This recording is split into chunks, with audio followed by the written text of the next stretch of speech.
Bismillahirrahmanirrahim. Assalamualaikum warahmatullahi wabarakatuh.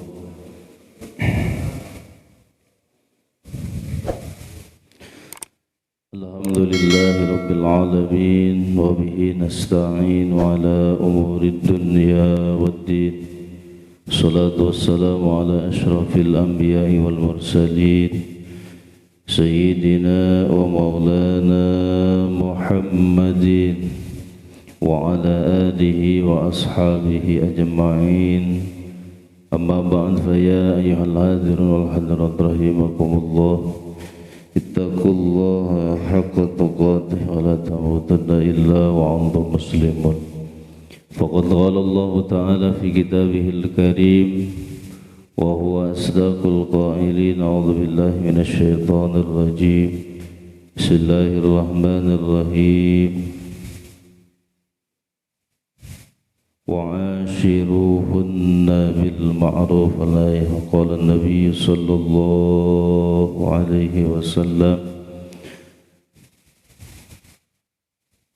man kharaja fi talabil ilmi fa huwa fi sabilillahi hatta yarji'a. Sadaqallahul azim, sadaqa rasuluhun nabiyyul habibul karim, wa nahnu ala dhalika minasy syahidin wa syakirin, walhamdulillahi rabbil alamin. Hadratul kiram muhtaram, saya hormati fadikai beserta jajarannya para asatidzah para hujjah, seluruh jamaah Masjidut Taqwa yang mudah-mudahan kita semuanya selalu berada dalam perlindungan Allah Subhanahu wa ta'ala. Pertama-tama marilah kita panjatkan syukur kehadirat Allah Subhanahu wa ta'ala. Salawat beserta salam semoga tercurah limpah kepada Fatuqa Alam Habibana Karim wa Nabiyana Karim Muhammad sallallahu alaihi wasallam, lalu para keluarganya, para sahabatnya, para tabi'in, para atba' tabi'in, mudah-mudahan sampai kepada kita selaku umatnya. Amin ya Allah ya Rabbal Alamin. Kita lanjutkan kembali kajian kita, kitab Uqudul Ijan, yang masih membahas tentang kewajiban suami terhadap istri. Qala Allah Ta'ala fi surat At-Tahrim. Allah Subhanahu wa ta'ala berfirman di dalam surat At-Tahrim ayat 6. A'udzu billahi minasy syaithanir rajim. Ya ayyuhalladzina amanu qu anfusakum wa ahlikum nar. Al-ayah. Ya ayyuhalladzina amanu, wahai orang-orang yang beriman. Ay aqirru bil iman, orang-orang yang mengakui keimanan. Syahidul Qarni menafsirkan ya ayyuhalladzina sadaqullah wa rasulah, wahai orang-orang yang yakin, yang percaya kepada Allah, yakin dan percaya kepada baginda Rasulullah sallallahu alaihi wasallam. Ku jagalah, peliharalah anfusakum, dirimu, wa ahlikum, dan keluargamu, naro, dari api neraka. Ayat yang selanjutnya, potongan ayat yang selanjutnya, waquduhan nasu wal hijarah, atau alaiha malaikatun giladun shidadun la ya'sunallaha ma amarahum wa yaf'aluna ma yu'marun. Masyaallah. Yaitu yang menjaganya malaikat-malaikat yang keras bengis, yang tidak pernah senyum sama sekali. La yasunallaha ma'amur wa yaf'aluna ma yu'marun, yang selalu mentaati apa yang diperintahkan Allah Subhanahu wa taala dan semasa hidupnya tidak pernah durhaka bermaksiat kepada Allah Subhanahu wa taala. Itu malaikat penjaga api neraka. Insyaallah. Mudah-mudahan kita, keluarga kita, terutama saudara-saudara kita, mudah-mudahan dijaga daripada api neraka. Quduhan nas wal hijar, yang kita tahu bahwa kayu bakarnya yang membuat api terus menyala adalah manusia dan juga batu.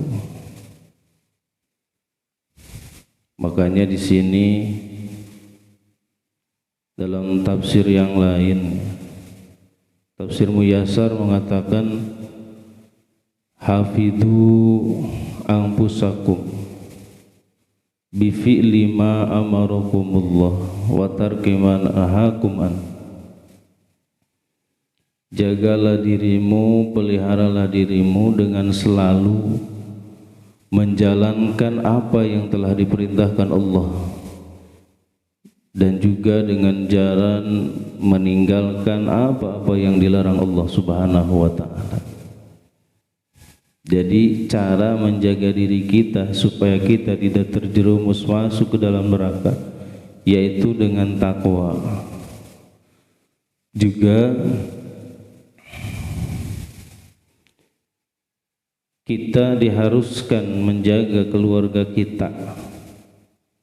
Di sini yang dimaksud dengan ahlikum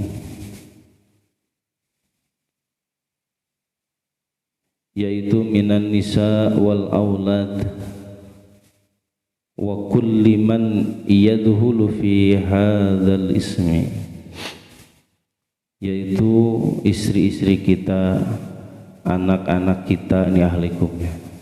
Dan juga setiap orang yang masuk ke dalam nama ahli itu ya, keluarga. Nah itu kita berkewajiban menjaga mereka. Maka seorang suami, seorang ayah itu berat, tanggung jawabnya sangat berat sekali. Yang ada di pundaknya itu bebannya sangat berat, bukan hanya dirinya sendiri yang harus dia jaga, tetapi juga istrinya dan juga anak-anaknya. Masya Allah. Makanya kita jangan leha-leha, kita harus benar-benar hati-hati sekali di dalam menjaga diri kita dan juga keluarga kita, yang semakin hari semakin susah sekali, semakin hari semakin benar-benar pelik ya, susah.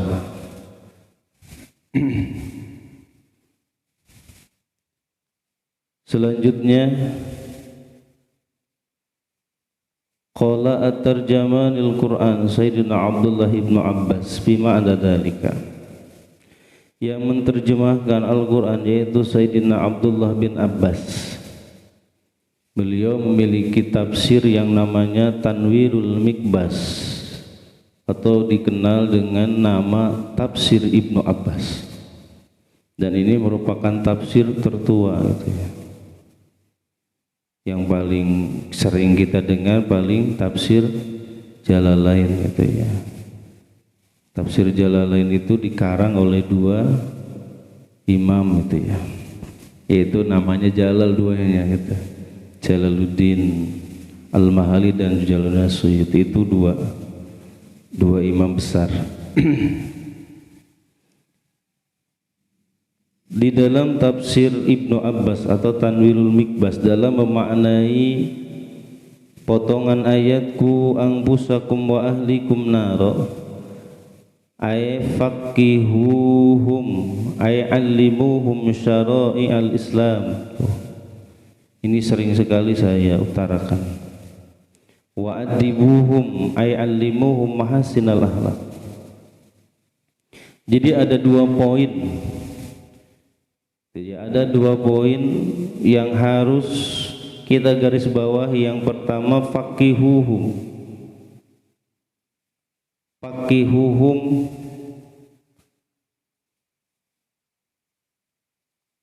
ajarkanlah gitu ya olehmu kepada ahlimu, yaitu kepahaman tentang masalah syariat Islam.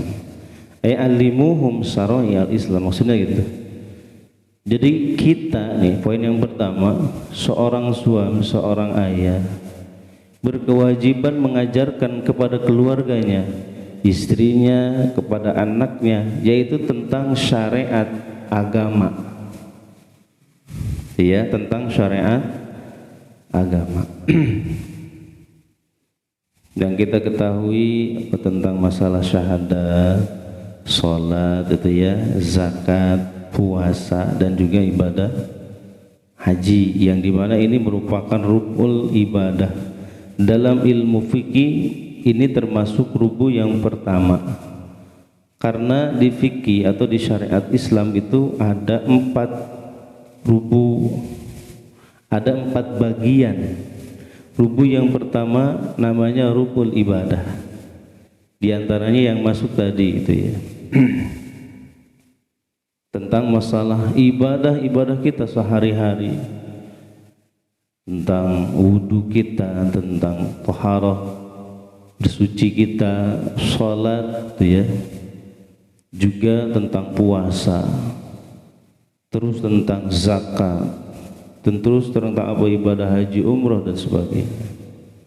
Nanti ada lagi rukun muamalah, ya, ada rubu yang kedua, bagian yang kedua, yaitu rukun muamalah. Ini tentang masalah muamalah ini dengan hal ikrami, dengan kita, sama kita, jual beli, utang piutang, pinjam meminjam, gade, ini ya, akad salam gitu ya.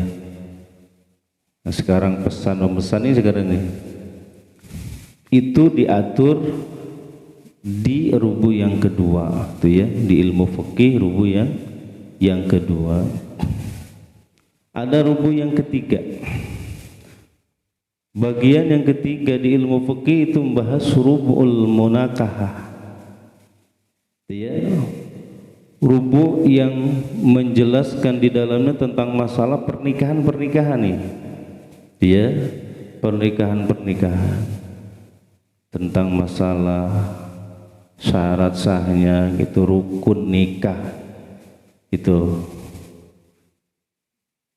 Kemudian tentang masalahnya ketika terjadi kayak fasa, hulu, rujuk, tolak kayak itu nanti diatur di dalam rubu yang ketiga di ilmu fikih, itu rubul munakah spesialis. Terakhir rubu yang terakhir, bagian fikih yang terakhir, yaitu rub'ud jinayah. Ini tentang masalah perundang-undangan, seperti yang zina itu ya, ada yang zina muhson, ada yang zina ghair muhson. Seperti kalau yang zina muhson itu adalah yang sudah nikah, laki-lakinya sudah nikah, perempuannya sudah nikah, berzina gitu ya. Dan juga diketahui ada 4 saksi yang melihat secara langsung masuknya benda itu ke benda itu secara langsung. Nah, ketika ditetapkan hukum, ya hukumannya diranjam, namanya ranjam itu ya. Jadi bukan jilid, hukumnya ranjam. Jadi ranjam itu dilempar pakai batu, ya, segede gini itu.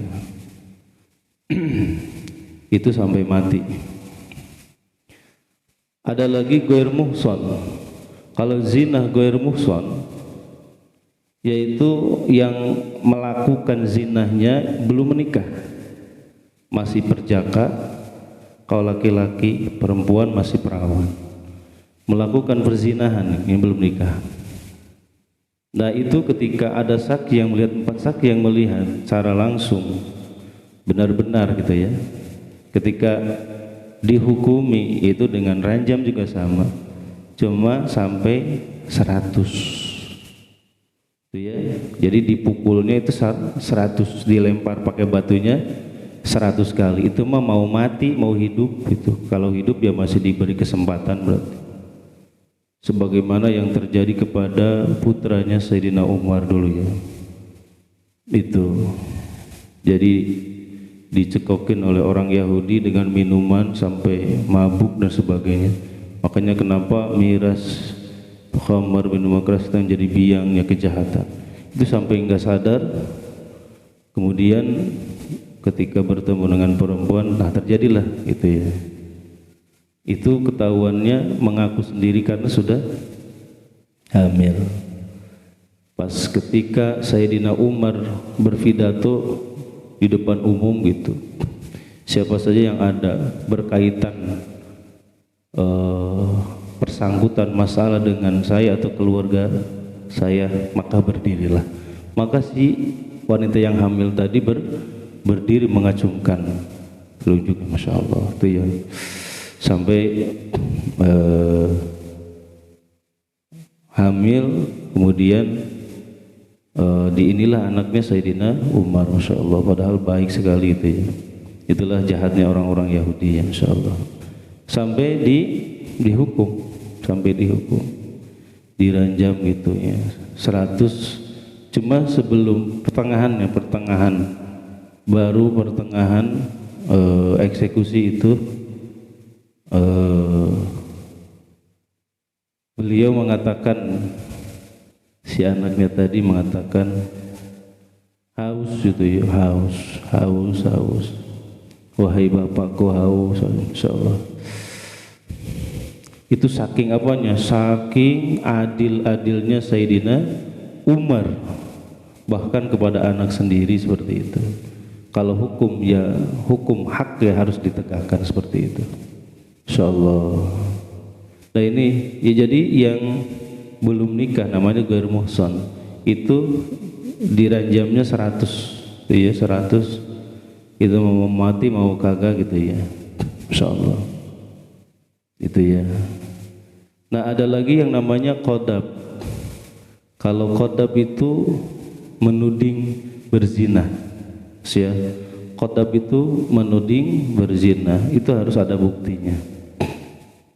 Ketika dia bersaksi bahwa dia melihat 2 orang yang telah berbuat zina gitu ya, nah itu harus menghadirkan saksi. Ketika dia tidak di pengadilan tidak bisa menghadirkan saksi atau persaksiannya setelah diperiksa itu ternyata bohong gitu ya, nah itu dia terkena hukum. Kalau orang merdeka itu 80 diranjam, nanti diranjam ya, orang itu diranjam 80 yang menuding. Nah kalau abid, hamba sahaya itu setengahnya. Kalau hamba saya setengahnya, jadi 40 diranjamnya, insyaallah. Nah yang paling berat itu adalah LGBT. Itu LGBT paling berat ya. Sesama jenis itu mau belum nikah mau sudah nikah mati itu ya, hukumnya mati. Ini sebenarnya jarang sekali dibahas sebenarnya ini permasalahan ini, jinayah. Karena kebanyakan itu pembahas ilmu fikih biasanya sampai rubul ibadah ya, rubul yang pertama itu juga belum beres-beres itu. Sholat balik lagi ke wudu gitu aja. Makanya nggak naik-naik terus itu makanya bagusnya gitu kalau kita mau membahas tentang masalah fikih jadi di bagian-bagian gitu. Ini Ustadz satu membahas rubul ibadah, rubul menakah, rubul muamalah, rubul menakah, dan juga rubul jinayah. Itu ya masuk perundang-undangan seperti itu, insyaallah. seperti minum arak ya, khamar sebagainya. Itu nanti ada hukum. Kenapa di kita itu orang itu ya nggak ada hukuman seperti itu. Makanya orang-orang bebas itu ya berbuat zina semakin banyak, bahkan ada tempatnya pelacuran, masya Allah, bahkan minuman keras gitu ya, masya Allah. Kan diambil pajaknya ya, pajak. Ketika saya gitu nyantren di Bogor, daerah Bogor itu paling besar pendapatan daerahnya itu dari AO. AO-nya tahu ya, AO ya. Cap orang tua tuh ya, orang tua mabok, gundul, itu dari AO. Itu ya, masya Allah. Itu pendapatan daerahnya gitu. Dan juga dari perhotelan, insya Allah itu pajak. Padahal mah sebenarnya ada yang paling besar lagi gitu, yaitu zakat. Kalau mau gitu umat Islam mah zakat itu ya, karena semuanya yang berkewajiban membayar zakat di kita sebenarnya banyak sekali gitu ya. Jadi kalau dikelola dengan baik, benar-benar gitu, itu bisa triliunan itu ya, masya Allah. Ketika guru kami gitu di Sukabumi beliau penggebrak zakat gitu ya, ternyata miliaran itu setelah benar-benar dikelola secara benar, itu sampai miliaran itu. Dulu ketika kita tidak bisa apa-apa, ketika ada kristenisasi gitu ya di daerah-daerah kami gitu di sana, sampai ada satu perkampungan yang seluruhnya masuk Kristen. Kami tidak bisa apa-apa. Kenapa? Karena tidak ada biaya atau modal. Tetapi setelah punyai uang miliaran dari zakat tadi, itu bisa dikembalikan kembali saudara-saudara kami gitu ya kepada agama Islam gitu, karena ada modal gitu ya, karena ada uang gitu. Makanya zakat itu benar-benar harus dikelola dengan sebaik-baiknya, masya Allah. Ini potensi terbesar gitu ya dalam masalah permodalan kita sebenarnya dari urusan zakat itu. Nah seperti itu dia. Jadi harus apa? Harus kita ajarkan, kita beri pengetahuan kepada anak-anak kita tentang syariat agamanya sendiri. Jangan sampai anak-anak kita itu tidak tahu tentang syariat sendiri gitu, tentang syariat agamanya sendiri itu. Kan kebanyakan di antara kita kalau nyuruh anak ke masjid, dia anaknya datang sendiri ke masjid, orang tuanya di rumah, makanya gandeng gaduh. Kenapa? Karena nggak ada ayahnya. Sebenarnya yang jadi masalah maaf, jadi sebenarnya nggak diaping, diaping itu apa sih? Yang nggak diapit gitu. Seharusnya anak-anak itu diapit oleh orang tuanya, ayahnya gitu, dibawa, dituntun, diarahkan, diajarkan kepada mereka. Jadi kalau di masjid gitu ya harus begini tata keramanya, adabnya seperti itu. Jangan dibiarkan berkeliaran gitu dengan teman-temannya, akibatnya gaduh dan sebagainya. Itu ya susah kalau sudah gabung ya, susah gitu. Kitanya capek sendiri seperti dan mengganggu yang lain gitu seharusnya. Tapi emang susah gitu. Ngajar anak sendiri itu susah, masya Allah. Gitu ya. Karena apa? Karena kewajiban kita ngajarin mereka itu. Itu ya. Ketika kita di tanah suci gitu, masya Allah. Sampai anak yang baru lahir saja itu dibawa ke sana. Gua rame, nangis anak-anak kecil dia. Itu ramai. Jadi anak-anak itu benar-benar dibawa dengan orang tuanya gitu. Jadi orang tuanya, jadi enggak ini sendiri. Jadi diajarkan dari sejak dini itu benar-benar supaya anak-anak kita itu benar-benar cinta masjid gitu. Gitu ya. Padahal jalan kaki jauh sekali. Insyaallah gendong anak dan sebagainya, semuanya, istri dan sebagainya, semua gitu ya. Berjamaah di masjid ketika belum pandemi ini ya, kita lihat insyaallah. Makanya yang di sana itu benar-benar gitu. Jadi sholatnya nomor satu gitu. Walaupun dalam kesibukan apapun, ketika sudah adzan udah berhenti gitu. Makanya di pasar-pasar gelar aja gitu, nggak ditutup sebagainya, sholat gitu. Masya Allah gitu ya. Jadi menanamkan kepada anak-anak kita, emang harus dari kita, orang tuanya mengajarkan mereka. Makanya di sini faqihuhum ini kewajiban kita, seorang suami, seorang ayah gitu, dari anak-anaknya harus mengajarkan gitu ya kepada anak-anak kita, supaya mereka cinta masjid. Bagaimana mereka akan menjadi generasi Islam yang benar-benar tangguh. Waktu kecilnya mereka tidak pernah sedikit pun atau sekalipun dibawa oleh ayahnya gitu ke masjid untuk mencintai masjidnya sendiri. Mau kapan gitu ya, gitu Masya Allah, ngajarin gitu kepada anak-anak kita. Karena apa? Karena itu pasti ada pertanggungjawaban yang di hadapan Allah Subhanahu wa ta'ala. Berat Pak, berat sekali, berat. Itu ya syariat mau puasa ini ajarin tuh, ini caranya puasa deh, itu harus mulai diajarkan. Makanya di dalam tafsir Ibnu Katsir, baginda Rasulullah sallallahu alaihi wasallam pernah bersabda gitu, muru auladaku apa, suruhlah anak-anakmu gitu sholat idza balagha saban, ketika mereka sudah sampai umur usia 7 tahun. Wadribuhu 'alaiha idza balagha asr, ketika mereka sudah sampai umur 10 tahun maka boleh kamu pukul dia gitu, gal mubarih ya, ketika dia meninggalkan sholat boleh, tetapi mukulnya goer mubari, tidak boleh sampai melukai, patah dan sebagainya. Itu jadi baginda Rasul sudah mengajarkan dari mulai 7 tahun anak kita itu sudah mulai dididik sholat. Maksudnya sudah mulai dididik sholat, ajarin mereka tuh.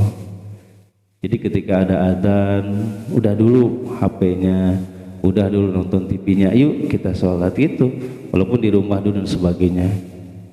Nah ketika sudah 10 tahun nih, dia nggak sholat nih, udah cepret gitunya, kalau bahasanya kita mau cepret. Kenapa? Nanti itu akan ditanya lagi di hadapan Allah Subhanahu wa ta'ala. Masya Allah. Makanya kenalkan mereka ke tempat-tempat ibadah kita mulai sejak dini, ajak mereka untuk apa? Untuk ngaji bareng gitu. Jadi bukan hanya bapak-bapak saja atau ibu-ibu saja yang hadir di majelis ilmu, tetapi anak-anak kita juga harus kita ajarkan sejak dini supaya mereka mencintai pengajian. Mau kapan mereka cinta pengajian? Kalau sejak dirinya mereka tidak pernah kita ajarkan untuk mencintai majelis-majelis ilmu. Gitu. Sayang Pak, sayang. Kalau kita cuma bisa ngasih makan saja mereka, tetapi kita tidak bisa mengajarkan kepada mereka tentang syariat agamanya. Masya Allah, kewajiban kita itu berat. Selanjutnya, wa adibuhum, yang harus kita garis bawahi, catatan yang kedua yaitu adibuhum, ay alimuhum mahasinal ahlak. Setelah kita mengajarkan kepada mereka syariat-syariat agamanya, nah yang tidak kalah pentingnya kita ajarkan kepada mereka adab-adab yang terbaik. Adab itu tata krama, sopan santun sesuai dengan ajaran baginda Rasulullah Shallallahu Alaihi Wasallam. Yang kecil saja gitu, cara adab, cara minum, itu ya, jangan sampai minum sambil berdiri kan gitu ya, ada anak kecil. Jadi kalau kita tidak ajarkan kepada mereka, mereka nggak mungkin tahu. Itu ya, sejak dini ajarin, nah kalau makan minum duduk gitu ya, pakai tangan kanan, sebelumnya baca dulu bismillah, setelahnya baca alhamdulillah terus. Karena kalau anak kecil itu kalau tidak diingat terus-terusan dia akan lupa, ngeyel lagi seperti itu. Makanya banyak yang saya lihat yang makan sambil lari-larian, makan sambil jalan. Berarti mereka itu tidak pernah diajarkan oleh orang tuanya bagaimana cara makan yang benar, yang sesuai dengan ajaran baginda Rasulullah Shallallahu Alaihi Wasallam. Tuh kan, yang kecil aja gitu makan minum itu ya belum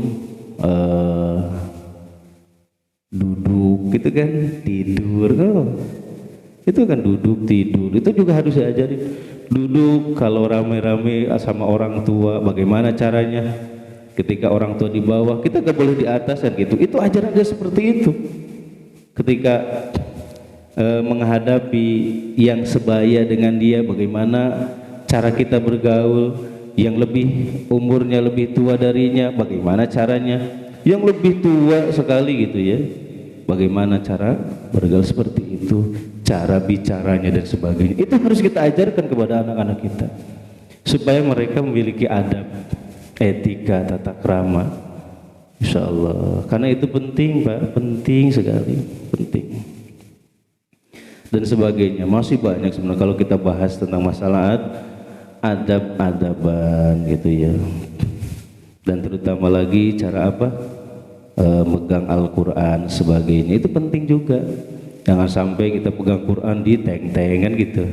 Nah kalau pegang Quran dipeluk gitu ya, jangan sampai di teng-teng, itu bukan buku Quran itu gitu ya Mas. Kalau gitu simpan di atas kan gitu ya, saking mulianya kan gitu, insyaallah.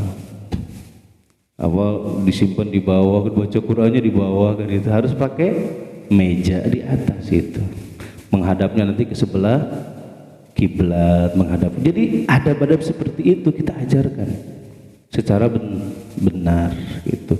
Cara meludah, nah gitu kan, ke sebelah kiri jangan ke kanan. Adab-adaban seperti itu tuh harus kita tanamkan sejak dini kepada anak-anak kita. Supaya apa? Supaya nanti ketika mereka tumbuh dewasa menjadi orang-orang yang beradab, yang berakhlakul karimah. Kenapa? Karena hadis Rasul sudah jelas, kita juga hafal masyhur hadis itu. Innama bu'istu li utammima makarimal akhlak. Sesungguhnya aku diutus itu untuk menyempurnakan akhlak. Pernah baginda Rasul ditanya, Su'ilan Nabi sallallahu alaihi wasallam an aksarima yaduhulun nasa al jannata. Pernah baginda Rasul ditanya tentang apa perkaranya yang paling banyak memasukkan manusia atau menjadi wasilah membuat manusia masuk ke dalam surganya Allah Subhanahu wa taala. Qala, baginda Rasul menjawab, taqwallah wa husnul khuluq. Yang pertama takwa kepada Allah, yang kedua husnul khuluq, akhlak yang baik. Itu ya, akhlak yang baik nih. Itu ternyata takwa kepada Allah dan juga akhlak yang baik. Masya Allah. Itu ya. Maka yuk ajarkan anak-anak kita, ajarkan mereka sopan santun, tata krama dan sebagainya. Wakila anna asyadun nas adaban yaumil qiyamah man jahila ahlu, insyaallah. Dikatakan sesungguhnya manusia yang paling berat siksaannya nanti pada hari kiamat adalah orang yang bodoh ahlinya.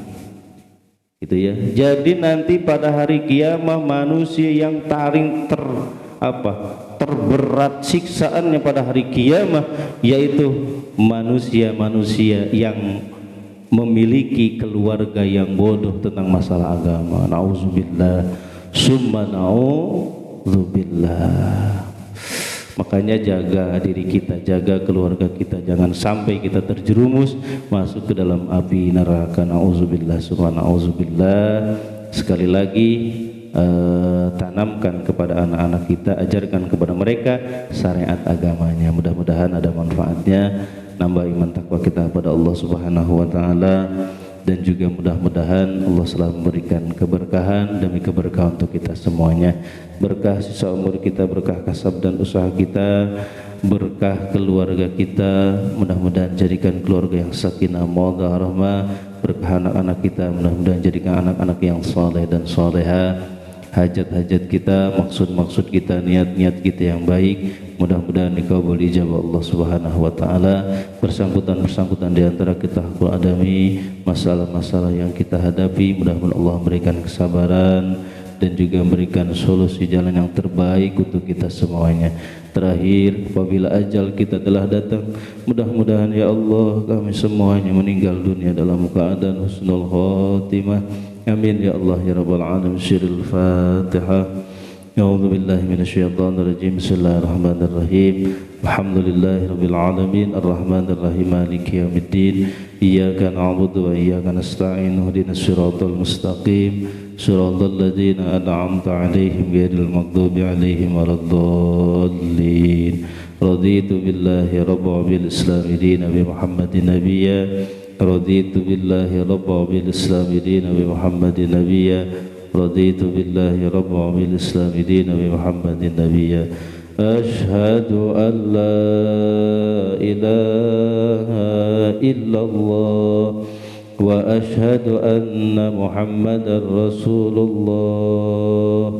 Marilah kita tutup pengajian kita dengan doa kifarat majlis. Subhanakallahumma wa bihamdika asyhadu an la ilaha illa anta astaghfiruka wa atubu ilaik. Terima kasih atas segala perhatian, mohon maaf segala kekurangan. Usikum wa nafsi bitaqwallah, wallahu muwaffiq ila aqwamit thoriq. Assalamualaikum warahmatullahi wabarakatuh. Sallallahu ala Muhammad sallallahu alaihi wasallam. Sallallahu ala Muhammad ya Rabbi salli wa sallim. Allahumma salli wa sallim wa barik alaihi wa alihi.